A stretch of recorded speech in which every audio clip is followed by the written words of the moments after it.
दोस्तों हाल ही में मैंने ली क्रॉनिन्स द मम्मी नामक फिल्म देखा है और इस फिल्म को ली क्रॉनिन डायरेक्ट करे हैं। अब क्योंकि ये फिल्म काफी नई है तो इसकी रेटिंग्स काफी फ्लक्चुएट कर रही है, लेकिन मैं आपको इतना दावा कर सकता हूँ कि ये one of the best and scariest horror movie रहेगी ऑफ 2026। इसलिए आज की वीडियो में हम फिल्म की कहानी को जानते हुए इसकी एंडिंग पे बातें करेंगे। अब वीडियो शुरू करने से पहले मेरी आप सभी से एक रिक्वेस्ट है कि अगर आपको ये वीडियो पसंद आती है तो वीडियो को लाइक और चैनल को सब्सक्राइब भी जरूर कीजिएगा। So now with that said, let's roll the intro.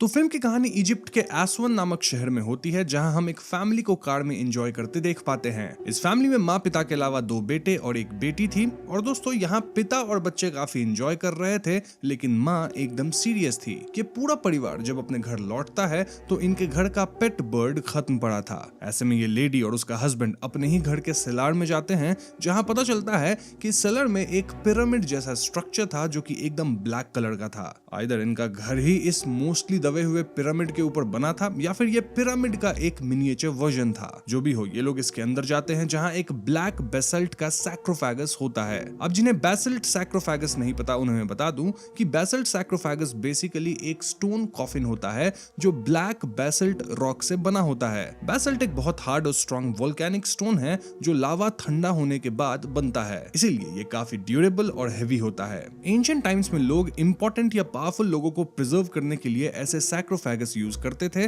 ताकि बॉडी सेफ रहे और टाइम के साथ डैमेज ना हो। सो यस, ये लोग इस सैक्रोफेगस को चेन्स और पुलिस की मदद से ओपन करते हैं और इस सैक्रोफेगस के अंदर भी एक ममीफाइड बॉडी थी। यहाँ औरत अपने हस्बैंड से पूछती है कि मम्मी जिंदा है क्या, लेकिन हस्बैंड ना बोलता है, जिससे दोनों राहत की सांस लेते हैं। लेकिन तभी एकदम से मम्मी में मूवमेंट होती है, देन यहाँ कुछ असाधारण गतिविधियां होती है। इसके परिणाम अनुसार यहाँ रखे चेन्स जिनसे इस सैक्रोफेगस को खोला गया था, वही चेन हस्बैंड के फेस में लग के उसे हवा में टांग देता है और इससे हस्बैंड समाप्त हो जाता है। यहीं पे पहला सीन कट होता है। अब दोस्तों यहाँ से सीन इजिप्ट के कायरो पे शिफ्ट होती है, जहां हम एक हंसता खेलता परिवार देखते हैं। परिवार में पति का नाम चार्ली कैनन था जो कि एक टीवी इन्वेस्टिगेटर था। देन वाइफ का नाम लरीसा था जो कि फिलहाल प्रेग्नेंट थी। वैसे लरीसा के ऑलरेडी 2 बच्चे थे जिनके नाम थे केटी एंड सेबेस्टियन। हम व्यूअर्स देख पाते हैं कि केटी और चार्ली कई बार मॉर्स कोड में भी कम्युनिकेट करते थे। अब एक दिन लरीसा काम से बाहर होती है और चार्ली ही बच्चों का ध्यान रख रहा था। केटी खेलने के लिए घर के ही गार्डन में जाती है, लेकिन दोस्तों गार्डन की फेंस के पास एक अनजान औरत केटी से बात करने लगती है। हम समझ पाते हैं कि ये वही औरत है जिसे हमने मूवी के पहले सीन में अपनी फैमिली के साथ देखा था,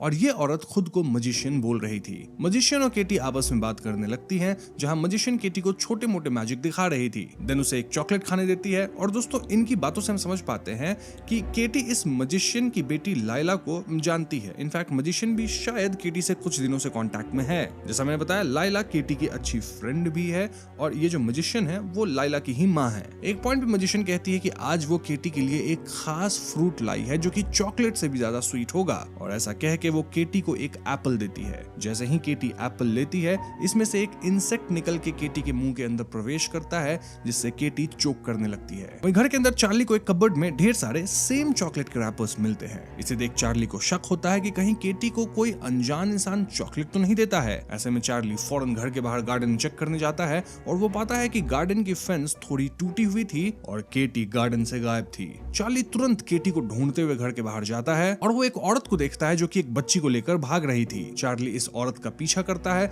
लेकिन तभी शहर में डेजर्ट स्टॉर्म आता है, जिसके कारण चार्ली इस औरत को पकड़ नहीं पाता। इसके बाद सीन पुलिस स्टेशन का आता है, जहां चार्ली और लरीसा अपनी बेटी के लापता होने की कंप्लेंट लिखवाने आए होते हैं। और यहाँ जो सीनियर डिटेक्टिव थे वो चार्ली और लरीसा पे ही शक कर रहे थे कि यही दोनों अपनी बेटी को गायब किए होंगे। इससे चार्ली बहुत भड़कता है और हम व्यूअर्स यहाँ डालिया जाकी नामक डिटेक्टिव को भी देखते हैं, जो कि अपने सीनियर डिटेक्टिव की बातों से सहमत नहीं थी। इन शॉर्ट चार्ली और लरीसा को पुलिस से कुछ खास मदद तो नहीं मिलती, जिसके कारण ये लोग केटी को ढूंढ नहीं पाते। अब यहाँ से कहानी 8 साल बाद की आती है, जहाँ चार्ली और लरीसा अब भी साथ है और दोनों केटी को अब तक भूल नहीं पाए हैं। इनफैक्ट केटी अब तक मिली भी नहीं है। इनका बेटा सेबास्टियन काफी बड़ा हो चुका है। वहीं लरीसा को एक और बेटी हुई है जिसका नाम वो मॉड रखी है। अब ये परिवार न्यू मैक्सिको के एल्ब्यूकर्की में रहते हैं। इनफैक्ट फैमिली के साथ लरीसा की माँ कार्मेन भी रहती है जो कि एक कैथोलिक है। नाउ हमें एक रैंडम सीन दिखाया जाता है जहां एसवन डेजर्ट के आसपास एक बंदा अपने साइकिल की उतरी चेन चढ़ा रहा था और बैकग्राउंड में एक छोटी प्लेन क्रैश करती है। ये बंदा क्रैश साइट पे जाता है जहां वो दोनों पायलट्स को खत्म पाता है और साथ ही यहाँ वो बेसल्ट सैक्रोफेगस पड़ा था। तुरंत ही क्रैश की रिपोर्ट अथॉरिटीज को दी जाती है और ऐसे में 2 आर्कियोलॉजिस्ट्स इस सैक्रोफेगस को अपनी लैब में ले जाके ओपन करते हैं। सैक्रोफेगस के अंदर एक बच्चे की मम्मी थी और जैसे ही आर्कियोलॉजिस्ट्स इस मम्मी के कुछ लेयर्स निकालते हैं, ये मम्मी एकदम से जिंदा हो जाती है। जी हाँ दोस्तों, ऐसा प्रतीत होता है मानो एक जिंदा बच्ची को मम्मी की तरह लपेट के इस सैक्रोफेगस में बंद किया गया था और इस बच्ची की हालत बहुत ही ज्यादा खराब थी। नाउ जिन लेयर्स या पार्चमेंट्स को आर्कियोलॉजिस्ट्स निकाले थे, उनमें कुछ अजीब इंस्क्रिप्शंस थे जिसे फिलहाल तो हम नहीं समझ पाते। यहाँ सबसे शॉकिंग पार्ट ये थी दोस्तों कि ये बच्ची और कोई नहीं बल्कि केटी थी, जो कि 8 साल पहले गायब हुई थी। ऐसे में चार्ली को तुरंत अपने अमेरिकन एम्बेसी से फोन आता है कि उनकी बेटी 8 साल बाद मिल गई है, ऑल्दो उसकी हालत बहुत नाजुक है। चार्ली और लरीसा बहुत खुश होते हैं और वो तुरंत केटी को देखने जाते हैं। केटी से मिलने से पहले डॉक्टर वार्न करते हैं कि केटी अब पहले की तरह नॉर्मल नहीं दिखती है। वो सिवियरली माल नरिश्ड है और वो अपने ट्रॉमा के कारण ऐसे स्टेट में है जहां वो बात तक नहीं करती। इनफैक्ट केटी इतनी अनस्टेबल है कि कैटाटोनिक स्टेट में होने के बावजूद वो खुद को चोट पहुंचाती है, इसीलिए उसे most of the time sedative पे ही रखा जाता है। तो चार्ली और लरीसा को अपने इमोशंस कंट्रोल करते हुए ही अपनी बेटी से मिलना होगा। फाइनली ये दोनों अपनी बेटी केटी से मिल पाते हैं और दोस्तों वाकई केटी बहुत अलग दिख रही थी, एक जिंदा मम्मी की तरह। इस पॉइंट पे चार्ली और लरीसा डिसाइड करते हैं कि ये दोनों केटी को घर वापस लेके जाएंगे और घर पे ही उसकी देखभाल करके उसे पहले की तरह हेल्दी और नॉर्मल बना देंगे। वैसे मैं आपको एक बात बता दूं कि केटी के वापस मिलने के बाद उसकी केस पे डिटेक्टिव डालिया काम कर रही हैं और इस बार वो चार्ली को प्रॉमिस करती हैं कि वो पक्का पता करेंगी कि आखिर केटी के साथ इन 8 साल में क्या हुआ है। एनीवेज अगले सीन में हम व्यूअर्स देखते हैं कि चार्ली और लरीसा मिलकर केटी को घर ले आए हैं और दोनों केटी को उसका एक कमरा देते हैं। सेबेस्टियन अपनी बहन को देख एकदम शॉक में था, वहीं मॉड भी अपनी बहन से मिलकर एक्साइटेड थी क्योंकि वो तो केटी को कभी देखी ही नहीं थी। केटी को बिस्तर पर लिटाया जाता है जहां कार्मेन उसके लिए प्रेयर्स पढ़ने लगती हैं। हम केटी की आईबॉल्स कार्मेन की तरफ शिफ्ट होते देखते हैं और एकदम से केटी अपने सर से अपनी ग्रैनी कार्मेन को टक्कर मारती है जिससे कार्मेन लहूलुहान हो जाती हैं। फिर केटी अजीब तरह से चिल्लाती है और उसका शरीर बेड में बहुत डरावने वे में डिस्टॉर्ट होता है।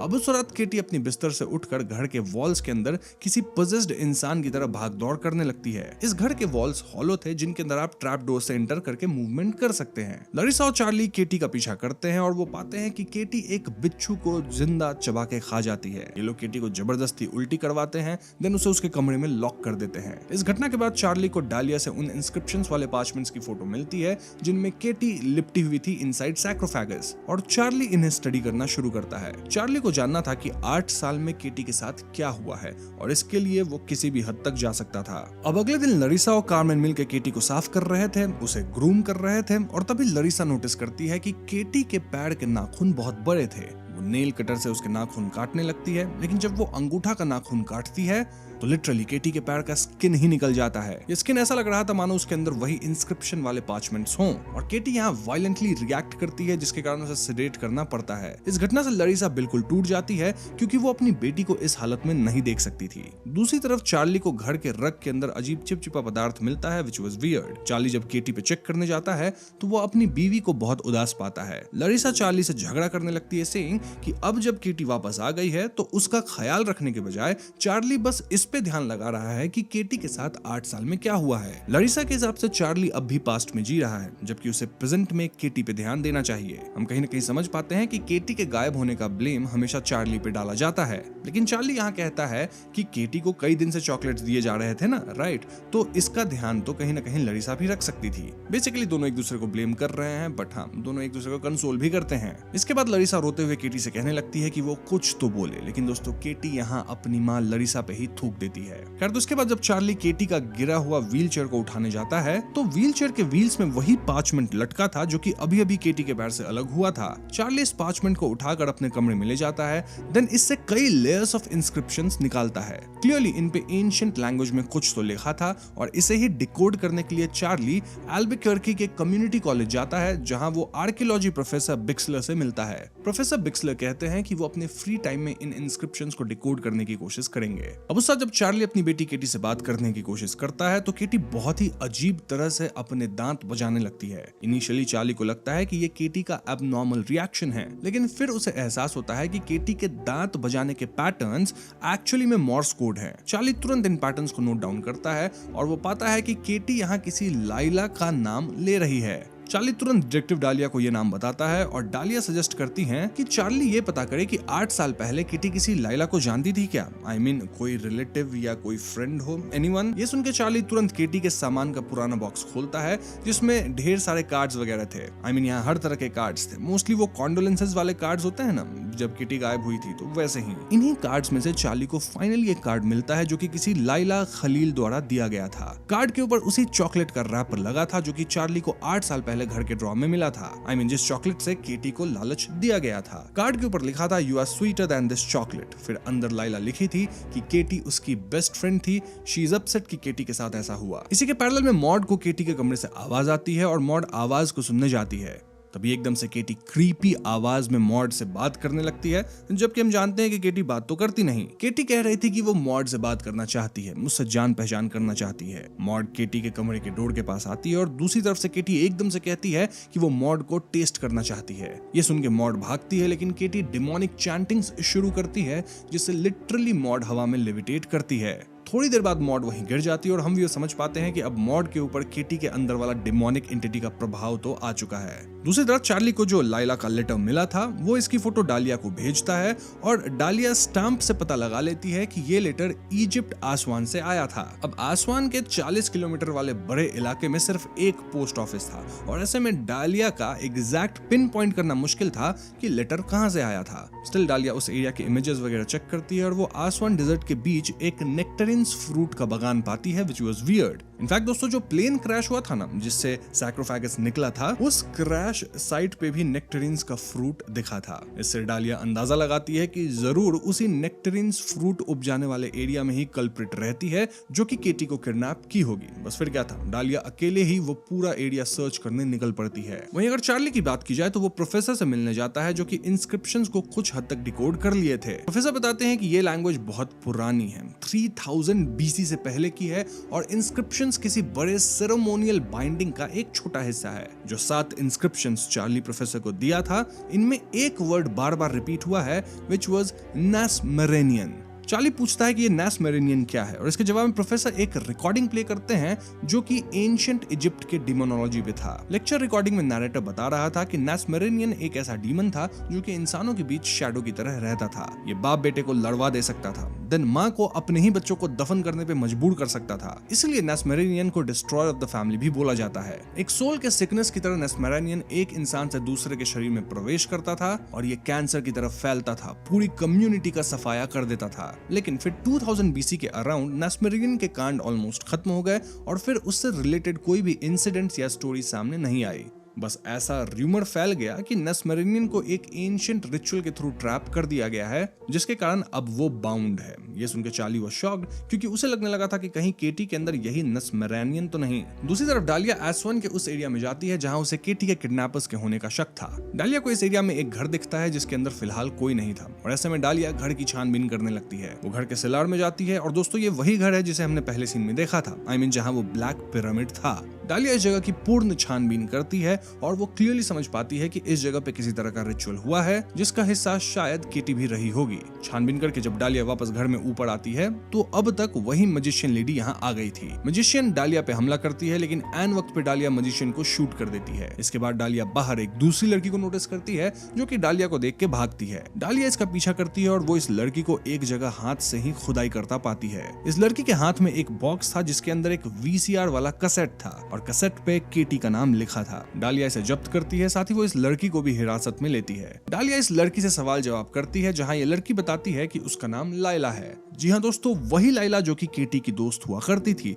और हम समझ पाते हैं कि वो मजिशियन लाइला की माँ है। लाइला का जीभ कटा हुआ था जिस कारण वो क्लियरली नहीं बोल पाती थी। स्टिल वो बताती है कि वो अपनी माँ के बारे में एक बार खुलासा करने की कोशिश की और तब उसकी माँ उसकी जीभ का ये हाल की। ये लोग सैक्रोफैगस को एसवन से शिफ्ट कर रहे थे क्योंकि वो एरिया फ्लड होने वाला था, लेकिन इनके भाई जिस प्लेन में सैक्रोफैगस लेके जा रहे थे वो प्लेन ही क्रैश हो गया। यानी कि दोस्तों जो प्लेन क्रैश में 2 पायलट्स खत्म हुए थे वो लाइला के भाई थे और इन्हीं को हम पहले सीन में देखे थे। याद है, एक फैमिली थी, मजिशियन, उसका हस्बैंड, 3 बच्चे, उसमें 2 भाई 1 बहन थे।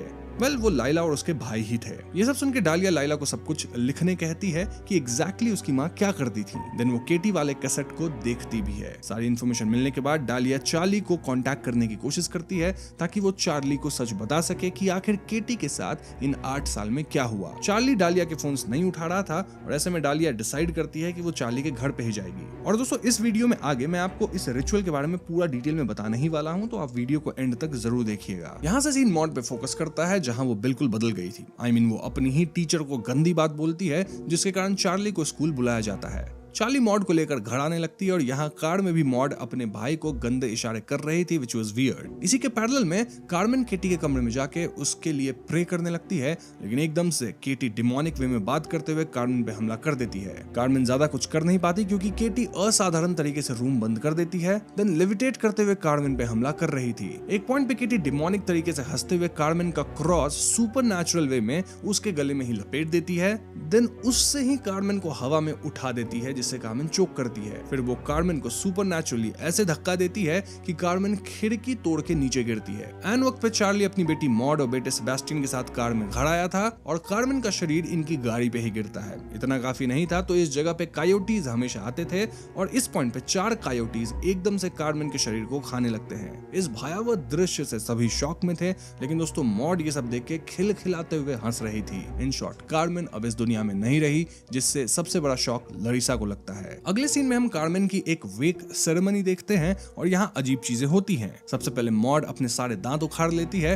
देन कार्मेन के खत्म शरीर से उनके डेंचर्स निकाल के पहन लेती है, which was very weird। वहीं केटी अपने भाई सेबेस्टियन को भी उल्टी सीधी बात बोल के उस पर असर डालने लगती है, लाइक तुम ही मुझे गार्डन में खेलने भेजे थे जिससे मैं गायब हुई और मेरा ये हाल हो गया। इससे सेबेस्टियन इफेक्ट होने लगा था। वहीं केटी अपने बंद कमरे के फ्लोर को तोड़ के नीचे फ्लोर की सीलिंग पे क्रॉल करने लग गई थी। जी हाँ दोस्तों, देन वो सभी गेस्ट्स के सामने ही कार्मेन की कॉफिन में कूद के उन्हें काइंड ऑफ खाने लगती है। उनका खून तक चाट रही थी। सारे गेस्ट्स इस दृश्य से शॉक में थे और वो सभी यहाँ से भागते हैं। लरिसा और चार्ली भी इन घटनाओं से शॉक में थे और लरिसा तो इतना परेशान थी कि वो अब केटी को घर में रखना ही नहीं चाहती थी। खैर इसके बाद ये लोग केटी को उसके व्हील चेयर से बांध देते हैं और उसके कमरे पे मल्टीपल लॉक्स लगाते हैं। इनफैक्ट हमेशा एक इंसान कमरे के बाहर निगरानी देता है ताकि केटी किसी भी तरह कमरे से बाहर ना आए। केटी यहाँ अजीब आवाजें निकाल रही थी और वो अपने व्हील चेयर को हवा में थोड़ा उठा के जमीन पे स्लैम कर रही थी। इस पॉइंट पे डालिया इनके घर आती और वो अपने साथ केटी वाली कैसेट लेके आई थी।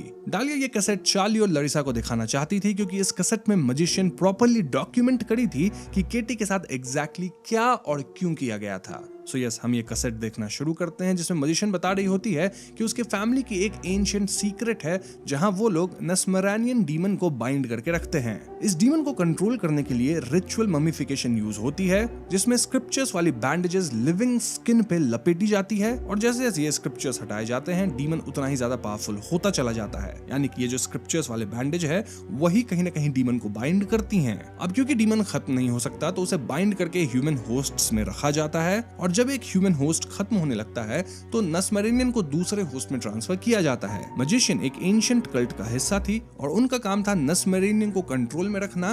कैसे? वेल, उनको लिविंग होस्ट्स देके जब उस एंटिटी को स्पेशल स्क्रिप्चर्स वाली रैपिंग्स में लपेट दिया जाता है तो डीमन उस मॉर्टल बॉडी के अंदर ही रहता है जब तक वो नेचुरली खत्म ना हो जाए, मतलब जो बॉडी है वो एज करके खत्म ना हो जाए। इसीलिए एक बच्चा ही आइडियल होस्ट होता है क्योंकि एक बच्चा ज्यादा टाइम तक जिंदा रहता है, राइट। बूढ़े को रखा गया तो बूढ़ा तो तुरंत ही खत्म हो जाएगा, रिचुअल दोबारा करना पड़ेगा। तो हाँ, एम है रिचुअल को मैक्सिमम डिले किया जाए दोबारा करने से। अब जो केटी वाली वीडियो कैसेट थी उसके अंदर हम व्यूअर्स क्लियरली ये रिचुअल देखते हैं जहां कल्ट के लोग मास्क वगैरह पहने थे, कुछ चैंटिंग्स कर रहे थे और केटी को पुराने होस्ट के शरीर के ऊपर लटकाया जाता है। चैंटिंग्स के कारण पुराना होस्ट काइंड ऑफ उल्टी करता है और उसके मुंह से निकला ब्लैक लिक्विड केटी के अंदर जाता है। इस प्रक्रिया से नस्मरानियन केटी के अंदर ट्रांसफर हो गया था। अब आइडियली ये लोग केटी को हमेशा उस सैक्रोफेगस में जिंदा रखते तब तक जब तक केटी ओल्ड एज से खत्म नहीं होती, मतलब खत्म होने से पहले अगेन ट्रांसफर होता। नस्मरानियन के लिए नया होस्ट चुना जाता, राइट। लेकिन दोस्तों क्योंकि एस्वन विलेज फ्लड होने वाला था जिस वजह से मैजिशियन के बेटे प्लेन से सैक्रोफेगस को मूव कर रहे थे, फिर प्लेन क्रैश हुआ और आगे क्या हुआ वो तो आपको पता ही है। हम ये भी कह सकते हैं कि नस्मरानियन के होस्ट का ऐसे खुले में होना बहुत ज्यादा खतरनाक था, क्योंकि वो फिर से परिवार के साथ साथ पूरी कम्युनिटी बर्बाद करने लग जाएगा। इनफैक्ट इसका असर हम चार्ली की फैमिली पे ऑलरेडी देख ही रहे हैं। दिस ऑल्सो एक्सप्लेन्स कि क्यों 2000 BC के बाद नस्मरानियन की स्टोरीज एकदम से गायब हो गई, क्योंकि शायद तब से ही उसे इस रिचुअल के थ्रू बाइंड करके रखा जा रहा होगा एंड उसे नए लिविंग होस्ट में ट्रांसफर किया जाता होगा over the generation. So yes, इस वीडियो को देख के लरिसा और चार्ली बहुत ज्यादा परेशान होते हैं। इनफैक्ट चार्ली तो एकदम शॉक्ड स्टेट में ही चला गया था। इस सब के पैरेलल में केटी अपने भाई सेबेस्टियन को अपने कब्जे में कर ली थी, जहां सेबेस्टियन अपना ही सर पटक रहा था। देन सेबेस्टियन केटी के कहने पर उसके कमरे का छोटा वाला एंट्री तोड़ के जाता है और वो केटी के स्किन से बचे हुए सारे स्क्रिप्चर्स हटाने लगता है। इससे केटी के अंदर नस्मरानियन बहुत ताकतवर होगा और वो पूरी तरह अनलीश हो जाएगी। सो यस, फाइनली केटी और उसके अंदर का डीमन नस्मरानियन पूरी तरह आजाद थे और केटी यहाँ चिल्लाते हुए लेविटेट करती है। इनफैक्ट केटी के आसपास स्टॉर्म जैसा बन गया था एंड इतना काफी नहीं था तो सेबेस्टियन और मॉड भी डीमन के इन्फ्लुएंस में थे और खत्म हुई ग्रैनी कार्मेन भी पोजेस्ड हालत में घर के अंदर रीएनिमेट होके आ गई थी। इस पॉइंट पे हाथापाई शुरू होती है, जहां सेबेस्टियन अपनी मां को ही मारने दौड़ता है और लरिसा उससे बचते हुए वॉल्स के अंदर भाग रही थी। वहीं ग्रैनी कार्मेन डालिया पे हमला कर रही थी और केटी खुद चार्ली से लड़ रही थी। केटी लिटरली चार्ली को काट के उसे खाने लग रही थी और कार्मेन अपने मुंह से एक बिच्छू निकाल के डालिया के मुंह में डाल दी। ये बिच्छू डालिया के गले में छेद करके बाहर निकलने लगा था, लेकिन डालिया समहाउ अपने मुंह में हाथ डाल के बिच्छू को बाहर निकालती है। देन वो कार्मेन पे हमला करके समहाउ भागती है।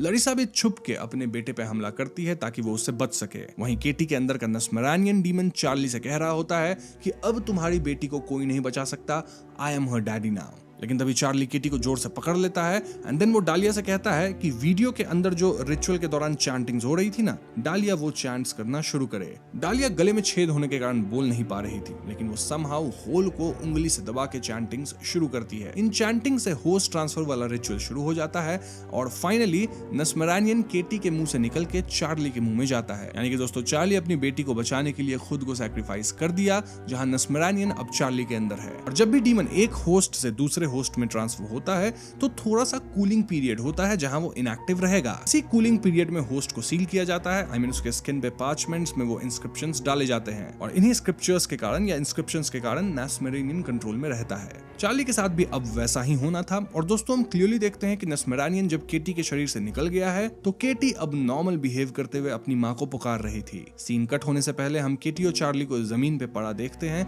जहां दोनों हैंड्स होल्ड किए हुए थे। इनफैक्ट मॉड और सेबेस्टियन भी अब नॉर्मल थे। अब अगले सीन में चार्ली एक ताबूत जैसे स्ट्रक्चर के अंदर बंद था, यानी उसे बाइंड किया गया था और हम रिकवर्ड केटी को देखते हैं जो कि मॉर्स कोड में आई लव यू टैप करती है। अंदर से चार्ली भी I love you all tap करता है। समय के साथ केटी फुली रिकवर कर जाती है। इनफैक्ट मॉड और सेबेस्टियन भी एकदम ठीक हो चुके थे। लेकिन दोस्तों, चार्ली के अंदर तो नस्मरानियन है और वो कैद होगा। फिर हमें एक सीन दिखाया जाता है जहां लरिसा डालिया को कॉल करके कहती है कि वो चार्ली के बारे में बात करना चाहती है। देन आता है कहानी में ट्विस्ट, जहां हमें एक जेल का सीन दिखाया जाता है और इस जेल में मजिशियन होती है। जी हाँ दोस्तों, मजिशियन जिंदा है, यानी कि डालिया के गोली से वो बच गई थी और फिलहाल वो जेल में कैद है। मजिशियन के बैक पे हम उस गोली का वुंड भी देखते हैं और यहाँ मजिशियन के जेल वाले सेल में एक नर्स आती है। एज इट टर्न्स आउट ये नर्स बन के लरिसा आई थी, जहाँ वो मजिशियन को सेडेटिव देती है। देन डालिया एक व्हील चेयर पे चार्ली को लेकर आती है और फिर डालिया कहती है कि तुम्हें पता है कि आगे क्या होने वाला है। डालिया चैंटिंग्स शुरू करती है और हम ये समझ पाते हैं कि ये लोग डीमन को चार्ल्स से मजिशियन के अंदर ट्रांसफर करने वाले हैं। यहीं पे फिल्म खत्म हो जाती है। तो दोस्तों, ये थी द मम्मी फिल्म की कहानी और इस फिल्म की कहानी काफी हद तक क्लियर ही है। स्टिल अब मैं इस फिल्म से जुड़ी कुछ थियरीज पे बातें करना चाहूंगा। सबसे पहला सवाल जो हर व्यूअर के दिमाग में आता है एंड दैट इज कि क्या वाकई नस्मरानियन नाम का कोई डीमन एंशिएंट इजिप्शियन माइथोलॉजी में एग्जिस्ट करता है? दोस्तों, मैंने इस पर रिसर्च किया है और एक बात मैं क्लियर कर दूं कि नस्मरानियन पूर्ण रूप से एक फिक्शनल डीमन है जिसे ली क्रॉनिन ने इस मूवी के लिए गढ़ा है। असली एंशिएंट इजिप्शियन माइथोलॉजी में ऐसा कोई डीमन नहीं मिलता। हाँ, इजिप्शियन डिमोनोलॉजी बहुत रिच है। स्वानसी यूनिवर्सिटी के एंशिएंट इजिप्शियन डिमोनोलॉजी प्रोजेक्ट के हिसाब से ओवर 4000 डीमंस रिकॉर्डेड हैं, लेकिन नस्मरानियन उनमें से एक नहीं है। ये नाम आपको ना किसी पैपिरस में मिलेगा, ना बुक ऑफ द डेड में और ना ही ग्रीक मैजिकल पैपरी में। इट्स क्लियर कि नस्मरानियन एग्जॉसिस्ट की तरह एक मेड अप डीमन है जो इजिप्शियन बैंडेजेस पहने हुए है। तो हाँ, ये क्रोनिन की अपनी क्रिएशन है जिसे उन्होंने ऑथेंटिक साउंड देने के लिए मिडिल ईस्टर्न लिंग्विस्टिक फ्लेवर के साथ बनाया है। अब बात करते हैं रिचुअल की। आई मीन ये रिचुअल क्यों किया जाता है और क्यों बच्चे चुने जाते हैं? फिल्म के लोर के हिसाब से नस्मरानियन को डिस्ट्रॉय नहीं किया जा सकता, उसे बस बाइंड ही किया जा सकता है। इसीलिए एक लिविंग होस्ट चाहिए होता है जिसके अंदर डीमन कैद रहे। अब जब होस्ट खत्म होने लगता है, बूढ़ा हो जाता है, उसका बॉडी डीके होने लगता है, तो जो प्रोटेक्शन स्पेल है जो एक्चुअली होस्ट के स्किन में ही बेक्ड होती है थ्रू दोज इंस्क्राइब्ड बैंडेजेस, वो कमजोर होने लगती है। इसलिए मैजिशियन का कल्ट बच्चों को चूज करता है क्योंकि एक बच्चे का शरीर लंबा चलेगा, जिससे रिचुअल को दोबारा करने की जरूरत ऑलमोस्ट 50-60 साल तक तो नहीं पड़ेगी। एक बूढ़े इंसान को होस्ट बनाने का मतलब होगा कि डीमन हर 5-10 साल में स्केप करने के करीब पहुंच जाएगा। तो हाँ, ये एक बिल्कुल प्रैक्टिकल कल्ट लॉजिक है। Maximum containment for minimum ritual frequency. एक और इंटरेस्टिंग बात यह है कि रिचुअल में लिविंग होस्ट को ममीफाई नहीं किया जाता, बल्कि जिंदा ही बैंडेजेस में लपेटा जाता है जिन पे इंस्क्रिप्शंस लिखी होती हैं। ये बैंडेजेस ही असली जेल है डीमन का। सैक्रोफेगस सिर्फ एक कंटेनर है, असली केज तो वो इंस्क्राइब्ड स्किन रैपिंग्स हैं। इसलिए जब केटी अपने पैर से वो स्किन स्ट्राइप्स पील करती है तो वो एक्चुअली अपनी ही जेल के बार्स को तोड़ रही होती है। ये सिंबलिज्म काफी क्लेवर है दोस्तों। नाउ फिल्म में मेंशन किया गया है कि 2000 BC के आसपास नस्मरानियन के अटैक्स एकदम गायब हो गए थे। अब इस टाइमलाइन पे गौर करें तो 2000 BC लगभग मिडिल किंगडम के शुरुआत के टाइम है एंशिएंट इजिप्ट में। और इंटरेस्टिंगली असली इजिप्शियन हिस्ट्री में भी मिडिल किंगडम यानी 2030 से 1640 BC के दौरान ही डीमोनोलॉजी के बारे में आर्ट और टेक्स्ट्स ज्यादा एक्सप्लिसिट होने लगे थे। जैसे प्रोटेक्शन स्पेल्स, एम्यूलेट्स और बाइंडिंग रिचुअल्स इस टाइम में ही डेवलप हुए। तो क्रॉनिन ने अपनी मेड अप माइथोलॉजी को एक्चुअली एक रियल हिस्टोरिकल पीरियड के साथ अलाइन किया है एंड मेरे हिसाब से ये काफी क्लेवर वर्ल्ड बिल्डिंग है। ये भी सजेस्ट करता है कि शायद मैजिशियन का कल्ट थाउजेंड्स ऑफ सालों से जनरेशनल रूप से रिचुअल को कैरी कर रहा है और शायद हर 50 से 70 साल के बाद एक न्यू होस्ट चुना जाता होगा। लाइला और उसके भाई अगले जनरेशन के कस्टोडियन थे जो अब तक रेडी नहीं हुए थे। नाउ ली क्रॉनिन खुद एक इंटरव्यू में कहे हैं कि इस फिल्म की कई आइडियाज उनकी अपनी माँ की मौत से आई जो इविल डेड राइज के लास्ट डे ऑफ फिल्मिंग वाले दिन ही गुजर गई थी। क्रॉनिन का कहना है कि द ममी इनिशियली उन्हें इंटरेस्ट नहीं कर रही थी, लेकिन इस फिल्म पे काम करने से उन्हें अपनी माँ के जाने का ग्रीफ प्रोसेस करने में मदद मिली। तो दोस्तों अब सोच के देखो, एक फिल्म जिसका कोर कॉन्सेप्ट है तुम्हारी प्यारी चीज वापस आती है, लेकिन अब वो नहीं रही जो पहले थी। ये तो लिटरल ग्रीफ का ही मेटाफर है। केटी का रिटर्न फ्रॉम द सार्कोफेगस, पेरेंट्स का ये रियलाइज करना कि जो बेटी वापस आई है वो अब डिफरेंट है, और फिर उसमें अपनी खोई हुई बच्ची को ढूंढना, ये सब एक्चुअली ग्रीविंग प्रोसेस के स्टेजेस हैं। Denial, bargaining, depression, acceptance. Film कहती है कि समटाइम्स जो खो जाते हैं वो पूरी तरह वापस नहीं आते, और जब आते हैं तो एक अलग फॉर्म में आते हैं जो आपको तोड़ के रख देती है। अब इंटरेस्टिंग बात यह है दोस्तों कि ली क्रॉनिन ने खुद कोलाइडर को दिए इंटरव्यू में कंफर्म किया है कि द ममी और evil dead rise same shared universe में एग्जिस्ट करते हैं। मतलब नेस्मेरानियन और डेडाइट जो इविल डेड में नाटुराम डिमोंटे से अनलीज्ड होते हैं, ये सब एक ही डिमोनिक रियलिटी का हिस्सा है। इसका प्रूफ है एक हिडन ईस्टर एग जो फिल्म में छिपा है, एंड देन लिली सलिवन का कैमियो जिन्होंने इविल डेड राइज में बेथ का रोल प्ले किया था। इस फिल्म में वो मॉड की टीचर बनी है। Now if you talk about Easter egg, तो फिल्म में जो आर्कियोलॉजी प्रोफेसर बिक्सलर हैं जिसे मार्क मिचिसन ने प्ले किया है, उनका सरनेम ही असली कनेक्शन है। किससे connection? Of course evil dead rise universe से। ली क्रॉनिन ने खुद कंफर्म किया है कि अगर आप ध्यान से इस प्रोफेसर का नाम देखेंगे तो वो इविल डेड राइज के कुछ की कैरेक्टर्स के डिस्टेंट रिलेटिव निकल सकते हैं। क्रॉनिन ने बोला कि there is always going to be a bit of crossover, मतलब वो खुद अपना एक शेयर्ड क्रॉनिनवर्स बना रहे हैं जहां इविल डेड के डेडाइट्स और नेस्मेरानियन जैसे एंशिएंट इजिप्शियन डीमंस एक ही रियलिटी में एग्जिस्ट करते हैं। एक और बोनस ईस्टर एग है केटी के पिंक बेडरूम में लगा हुआ बेब 1995 मूवी का पोस्टर, जो क्रॉनिन ने इसलिए डाला क्योंकि वो बेडरूम जनरेशंस से हैंड मी डाउन होगा, शायद लरिसा के टीनेज डेज से। तो अगली बार जब आप ये फिल्म देखें तो प्रोफेसर के नाम पे स्पेशल ध्यान दीजिएगा। तो हाँ, हम ये कह सकते हैं कि ली क्रॉनिन वाकई में अपना एक क्रॉनिनवर्स बना रहे हैं, जहां आगे आने वाली मूवीज में शायद हम और भी मॉन्स्टर्स को देखें और कहीं जाके सारे इंटरकनेक्ट भी होंगे। नाउ फिल्म के एंडिंग में जब डालिया और लरिसा मैजिशियन के अंदर नेस्मेरानियन ट्रांसफर करती हैं, तो ये सीन थीमेटिकली बहुत डीप है। देखा जाए तो मैजिशियन भी एक डिस्ट्रॉयर ऑफ फैमिली ही है। वो केटी को अपनी माँ से अलग कर दी, अपनी बेटी लाइला की जीभ काट दी, अपने ही बेटे उसके एक प्लेन क्रैश में खत्म हो गए। तो नेस्मेरानियन का मैजिशियन के शरीर में जाना actually demon finding it's rightful resting place है। जो इंसान ऑलरेडी अपने परिवार का दुश्मन है, उसी के अंदर डिस्ट्रॉयर ऑफ फैमिली डीमन का रहना, ये काइंड ऑफ पोएटिक जस्टिस था। बस एक डार्क थियरी ये भी है कि मैजिशियन के हाथ पे जो टैटूज हैं वो क्लासिक 1999 मम्मी मूवी के होम डाई रिचुअल मार्किंग से रिजेंबल करते हैं। तो ये पॉसिबली यूनिवर्सल मॉन्स्टर यूनिवर्स को एक छोटा सा ट्रिब्यूट था। अब क्रॉनिन ने खुद एडमिट किया है कि ये फिल्म पोल्टरजाइस्ट 1982 वाली, देन 7 1995 वाली, इन दोनों फिल्म से हेवीली इंस्पायर्ड है। पोल्टरजाइस्ट से domestic warmth of family under supernatural attack का एंगल आया, वहीं 7 से डार्क इन्वेस्टिगेटिव थ्रिलर वाला वाइब। लेकिन कई लोग मानते हैं कि यहाँ कई और भी इन्फ्लुएंसेस हैं, जैसे द एग्जॉर्सिस्ट मूवी से, हेरिडेटरी से, बाबाडूक से, even from pet cemetery. In fact कई लोगों ने बेन व्हीटली की किल लिस्ट में मास्क तक स्पॉट किए हैं मजिशियन के कल्ट मेंबर्स के फेस पे। दोस्तों ये फिल्म हॉरर का एक ग्रेटेस्ट हिट्स कलेक्शन है जिसे क्रॉनिन ने इविल डेड की ब्रूटैलिटी के साथ ब्लेंड किया है। ओवरऑल ये फिल्म बहुत ही अच्छी थी और आप इसे थिएटर में जरूर चेक कीजिएगा। ऑल्सो अगर आपके मन में कोई डाउट हो तो आप कमेंट्स में पूछ सकते हैं। साथ ही वीडियो पसंद आई हो तो इसे लाइक और शेयर करें और चैनल को सब्सक्राइब भी कीजिएगा, क्योंकि हम अपने चैनल पे ऐसी वीडियोस लाते रहते हैं। पीस।